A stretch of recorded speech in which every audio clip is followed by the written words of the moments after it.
Hey everybody, it's your hospitality friend Glenn here, reporting from the NYU Hospitality Investment Conference, which is way over by now, but I wanted to keep bringing you guys good content. In order to do that, I found myself Stan Kozlowski of CooperWynn. But first, let me thank my good friends over at Unifocus. Unifocus.com, technology that drives value. Capital markets.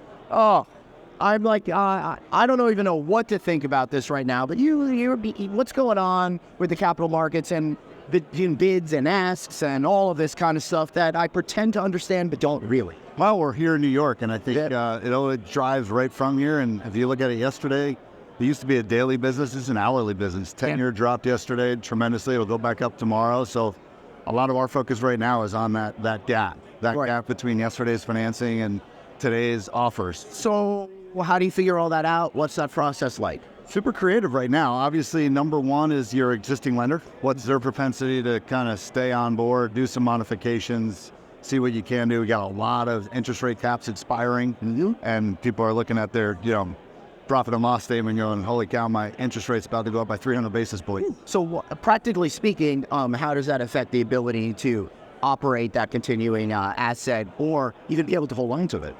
Yeah, the latter, right? Yeah. And a lot of folks might be looking at the best opportunity or the best outcome is to sell it and let someone else recapitalize it because it's easier for them.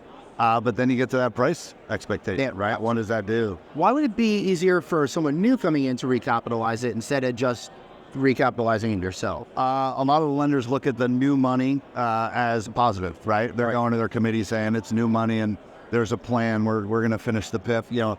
The other thing we've been talking about a bunch, I saw you talk about it a bunch, is these PIPs that were pushed out a little bit. Yeah. A lot of the brands are saying no more. They should be right now because when the consumers are spending so much money, they have demands of the product being healthy. Yep. And at the time, it was absolutely fantastic that the brands pulled back and allowed the hotel operators to not suffer. Yeah. Now they have no choice, I think, but to be strong. Putting my owner hat on, we own a couple assets too, and I have a couple assets, the $2 million PIP for $3.5 million PIPs, right? So all of that adds up to what can I do in the capital? It's a real money. Yeah. What do I do in the capital stack? And it depends on where you're at. If you have a lot of, if you have a lot of debt yield, you have a lot of cash flow, there's opportunities. If you're okay with CMBS financing, some people just don't like CMBS financing. Yeah. So if you're okay with that and you have a debt yield, there's paper out there.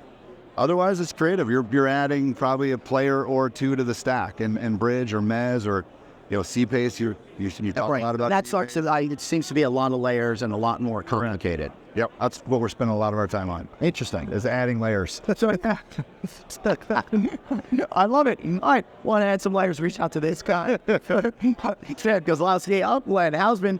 Please check our friends over at Unifocus, unifocus.com, technology that delivers value. See y'all later. Bye-bye.